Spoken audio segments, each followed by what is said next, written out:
Hello and a very warm welcome to Sunday Thoughts from Ardtrea Desertcreat for the Sunday after the Epiphany. The Sunday after what? Some of you are asking. The Sunday after the Epiphany. January the 6th is in many parts of the world, certainly within Christianity, celebrated as what we call the Feast of the Epiphany. It's based on the story, the lovely story, recorded interestingly only in Matthew's Gospel, of the visit of the wise men, sometimes called kings, sometimes called magi, astrologers, astronomers. And they're presented as part of the Christmas story. In one of our church buildings, we have this lovely crib that we bring out every Christmas, and inside you'll find baby Jesus, Mary and Joseph, some shepherds, a few angels, and of course these well-dressed chaps, the visitors from the east, the wise men or the kings. Sadly, this year when we were packing them away, one of them hit the floor and was decapitated. So we wish him a speedy recovery with the miracles of superglue. We're hoping he's back in place by Christmas 2021, and I'm sure he will be. So as I've said, these wise men are sometimes referred to as kings. They've made their way into Christmas and Epiphany carols and songs. I saw 3 ships come sailing by. Or what about We Three Kings of Orient are? Or my favourite Epiphany hymn, As with gladness men of old did the guiding star behold. More on the wise men and the star and some gifts that they brought in just a moment. But first of all, an announcement. You probably all heard that our buildings are now closed for the next few weeks. Closed, I think, to the public until the 6th of February. I know that some of you will be disappointed. Others might be cross. My guess is that most of you will just be relieved.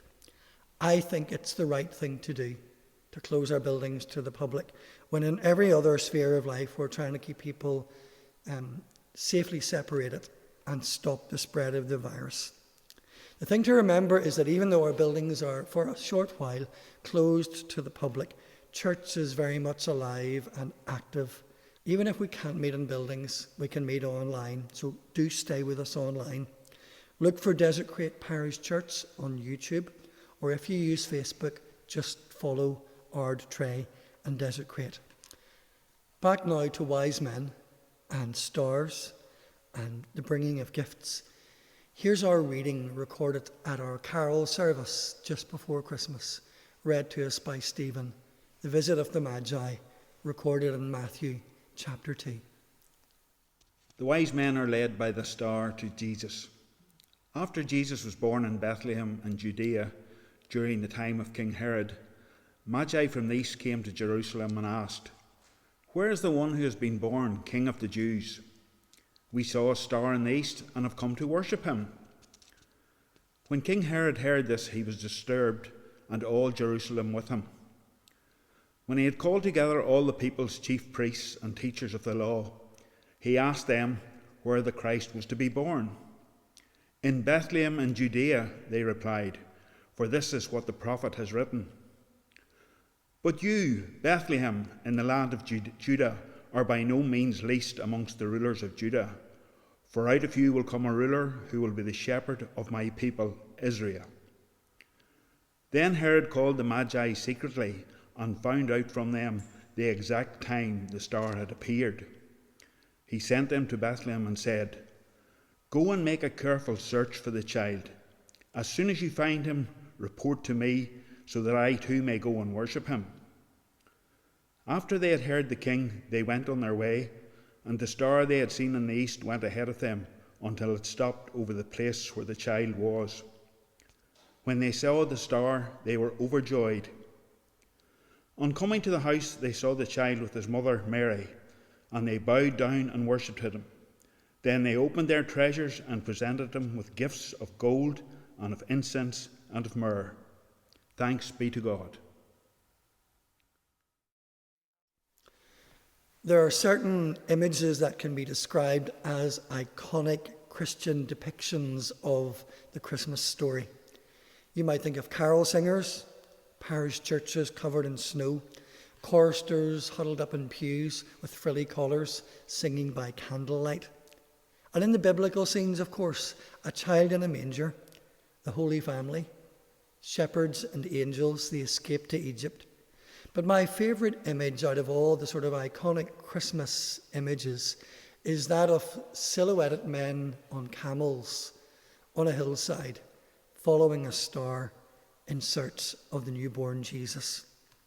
Maybe it's because I love silhouettes, or I like stargazing, or maybe I'm just fascinated by that story that is told only in Matthew's book, The Visit of the Magi. A few years ago, it dawned on me that if they were wise men from the east and they followed a star in the east, they would have been travelling eastward and would have ended up in India or China. The phrase, the star in the east, better translates simply as star rising. They saw a star rising, and of course they journeyed westward. Now, in some countries, the 6th of January is pretty much as significant as Christmas Day itself. In parts of Spain, for example, there's this tradition of giving some gifts on Christmas Day, but many gifts are given on January the 6th. Sometimes it's called Old Christmas. And it echoes the part of the Epiphany story where the wise men bring their gifts to Jesus. The wise men, of course, have made their way into cartoons and memes. We've all been told that if they had been wise women, they'd have brought a casserole and baby clothes, and they wouldn't have got lost and have had to ask for directions. This year, or rather last year, I saw a cartoon just before Christmas representing the arrival of the wise men in Christmas 2020, bringing pasta and loo roll and other things because all the non-essential shops were closed. So what is this Epiphany thing then? It's not a word we used too often, and many can barely pronounce it. It simply means a manifestation or a striking appearance or a eureka moment, the moment when the penny drops and you see what you were trying to see all along. Now, in Matthew's telling of the Christmas story, the end of the story can be summed up in one word, and it is the word worship. These wise men who travel miles from the east are the first to see Jesus for who he is. And the point that Matthew wants us to know is that they are non-Jews. Now, they're familiar with the scriptures. How come, you might ask? Well, possibly because a man called Daniel had been in exile in their country years before and had spoken of a king to come. And maybe that memory had lived on through generations and they had remembered the story. But they set out to find this newborn king, and they go initially to the place where you'd expect to find a king. They go to the palace. There they find King Herod, who is perturbed at the news of another king who has been born. The king that the wise men were looking for was not to be found at the palace. So they set out following a star once again, and it leads them to a house. And inside they find a young mum, a dad, and a tiny child, maybe 1 or 2 years old. Interesting detail here, by the way. They weren't there at the manger. Matthew says they came to the house. But in our packaging of the Christmas story, we bung them in with the shepherds and the angels and everybody else when we put our cribs together. But now is their moment of epiphany, the penny dropping moment. And they see Jesus for who he is, and they bow down and they worship. And they give him gifts of gold and frankincense and myrrh. Why gifts like that? Well, some people think these were some of the items they used in their wizardry and magic, the kind of things that wise men from the east may have dabbled in. So in giving these things, maybe they're handing over the tools of their trade, or maybe in some degree they're letting go of their past. Maybe. Others suggest that these gifts are more representations of who Jesus is and why he has come. Gold is a gift of precious metal, fit for a king, and they were bringing a gift to the King of Kings. Frankincense was an incense burned in worship as prayers were being offered to heaven. It was a visual aid of prayers going up. And frankincense was used by the priests. Maybe in bringing frankincense, they were recognizing in Jesus someone who was our great high priest, who would offer up not just incense, but rather offer up the gift of himself. Myrrh, though, was the strangest gift of all. It was used in embalming the dead for burial. Maybe that gift indicated what lay ahead, that this tiny child, Jesus, was a child who was born to die for us. Matthew doesn't unpack those mysteries. He simply tells it as it is. They knelt down and they worshipped him. He doesn't mention any words that they uttered. He just mentions that they brought their gifts, they bowed down, and they worshipped. These wise men, noted for their wisdom and for their learning, recognized in this tiny child one whose wisdom and greatness far surpassed that of their own. And what do? They bow down and they worship. My favourite carol, which we won't hear now for another year, is Christina Rossetti's poem In the Bleak Midwinter. I love that final verse. What can I give him, poor as I am? If I were a shepherd, I would bring a lamb. If I were a wise man, I would do my part. Yet what I can, I give him my heart. This story is a story of faith, a story of searching, a story of insight and understanding, of a penny-dropping moment, but above all, it's a story of worship. What a great way to end the Christmas story. Here's Carl McGuckin, recorded just before Christmas, to sing Christina Rossetti's lovely poem, In the Bleak Midwinter. Stay safe, God bless, and stay in touch on here.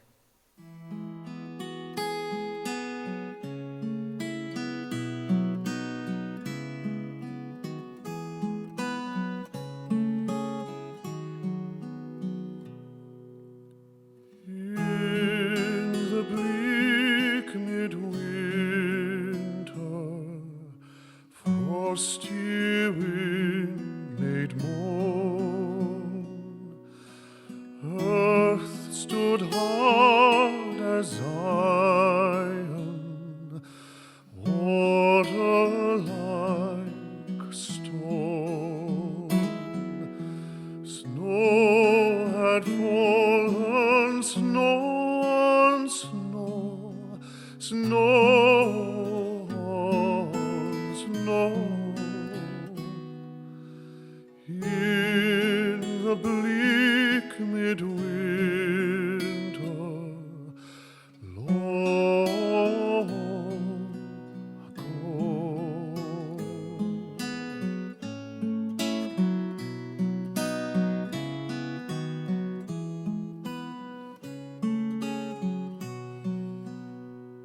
Our God, heaven cannot hold him, nor earth sustain.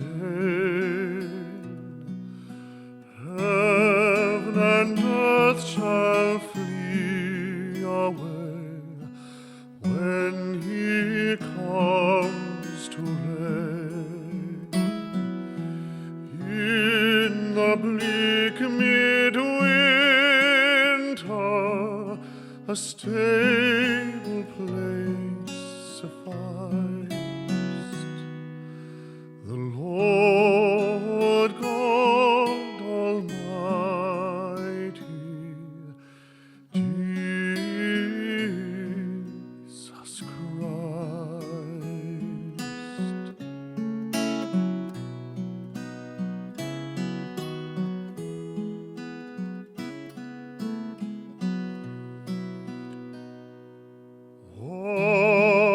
What can I give him, poor as I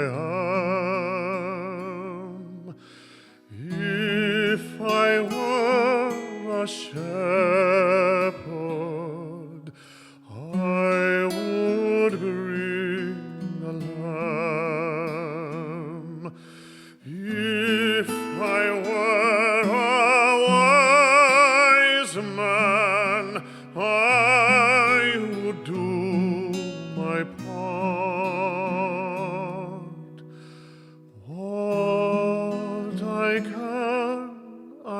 see.